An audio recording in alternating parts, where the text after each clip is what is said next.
इडलीचं पीठ शिल्लक राहिले तर करूया आपण इडलीच्या पिठापासूनच मसालेदार अशी टेस्टी नाश्ता रेसिपी। तर करूया रेसिपीला सुरुवातच।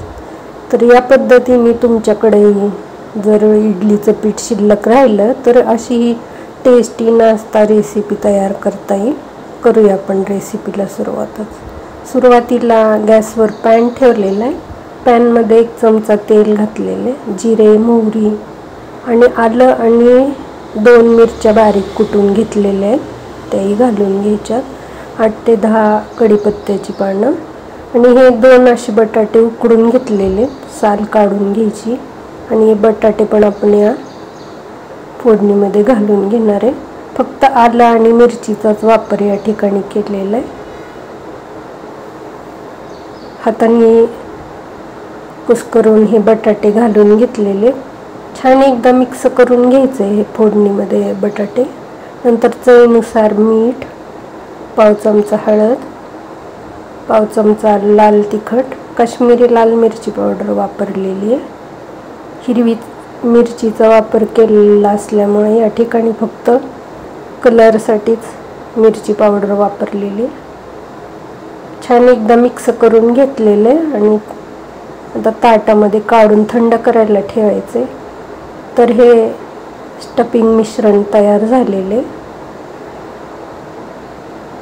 10 मिनिट थंड होईला ठेवून द्यायचे हे।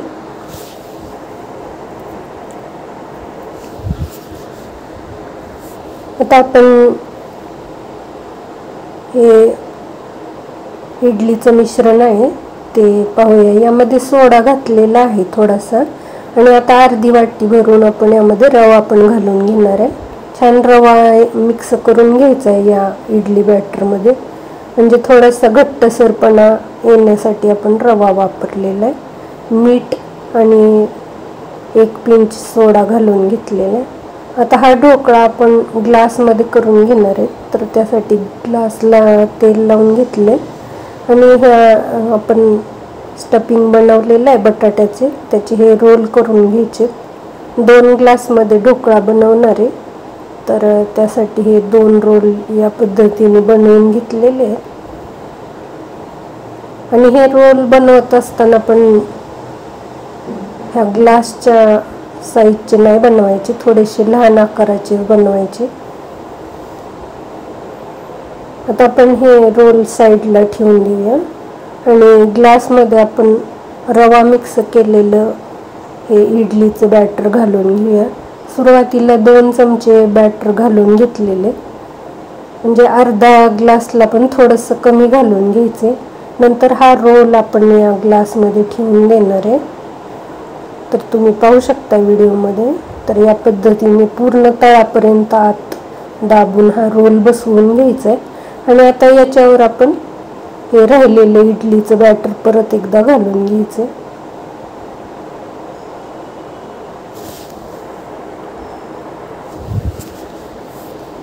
तर हे इडलीचं मिश्रण थोडंसं सैलसर झालं होतं म्हणून मी रवा घातलाय, नाहीतर यामध्ये रवा घालण्याची गरज पण लागत नाही आहे। आता आपण इडली पात्रातच हे दोन्ही ग्लास ठेवून द्यायचे। तर असं या पद्धतीने दोन्ही साईडला ठेवून द्यायचे इडलीचे ग्लास आणि इडली पात्रात 1.5 ग्लास पाणी घालून घेतले। पाणी उकळल्यानंतरच हे 2 ग्लास ठेवून झाकण लावून घ्यायचे। 12 ते 13 मिनिटांमध्येच ही इडली छान अशी तयार होती। तुम्ही पाहू शकता खूप छान टम्म अशी फुगलेली पण आहे। ग्लास इडली पात्रातून खाली काढून घेतलेले, थोडेसे थंड होऊन द्यायचे आणि नंतर या ग्लासमधून आपण ही स्टफ इडली काढून घेणार आहे। मुलांना टिफिनला देण्यासाठी ही नाश्ता रेसिपी खूपच चविष्ट पण आहे आणि दिसायला पण खूप छान अशी दिसते। लहानांपासून मोठ्यांपर्यंत सर्वांना आवडेल अशी रेसिपी तयार होती। हे दोन्ही ग्लासमधून इडली काढून घेतलेली आहे। नंतर आपण आता या स्टफ इडलीला थोडेसे फोडणी देऊन घेणार आहे. तर पॅनमध्ये 2 चमचे तेल जास्त घालून घ्यायचे. 2 चमचे तेल घातलेले, अर्धा चमचा मोहरी, अर्धा चमचा जिरे, थोडासा हिंग घालायचं आहे, कढीपत्त्याची पानं, 2 चमचे तीळ घालून घेतलेले आणि 1 चमचा भरून सांबार मसाला पावडर घालून घ्यायची आणि अर्धा चमचा काश्मीरी लाल मिरची पावडर घालायची, पाव चमचा हळद. सांबार मसाला पावडर आणि तिळामुळं याची चव खूप छान लागते या नाश्त्याची. तर हे छान असं तांबूस रंग येईपर्यंत आपण तिळा आणि मोहरी छान परतून घ्यायची. नंतर आपण यामध्ये हे रोल घालून घ्यायचे. खूप छान चविष्ट अशी ही नाश्ता रेसिपी तयार होती. तर हे तिळाचं आणि सांबार मसाला पावडरचं मिश्रण पूर्ण रोलला कोट झालं पाहिजे असं हे लावून घ्यायचं आहे. छान थोडंसं थंड झाल्यानंतर आपण हे रोल परत कट करून घेणार आहे. तर या पद्धतीने हे थंड झालेले आहेत दोन्ही रोल. तर आपण एका डिशमध्ये काढून घेणार आहे आणि हव्या त्या आकारामध्ये कट करून घेणार आहे. तर या पद्धतीने पूर्ण रोल थंड झालेले. रोल पूर्ण थंड झाल्यानंतरच कापून घ्यायचे. तर तुम्ही पाहू शकताय खूप छान कलर पण येतो. मुलांना आवडेल अशी ही रेसिपी आहे. सकाळच्या नाश्त्याच्या घाई गडबडीत आपण ही रेसिपी नक्की करू शकतो. आणि इडलीचं पीठ राहिलं असेल शिल्लक तर उत्तप्पा किंवा आप्पे किंवा इडली बनवण्याशिवाय आपण दुसरं काय बनवत नाही. पण ही स्टफ इडली रेसिपी एकदम चविष्ट, सर्वांना आवडेल अशी ही रेसिपी तयार होती. हे बटाट्याचं मिश्रण बनवलं पण तुम्ही मिश्र भाज्यांचं पण स्टफिंग बनवू शकताय. आणि सांबार मसाला पावडर वापरल्यामुळे याची चव खूप छान लागते.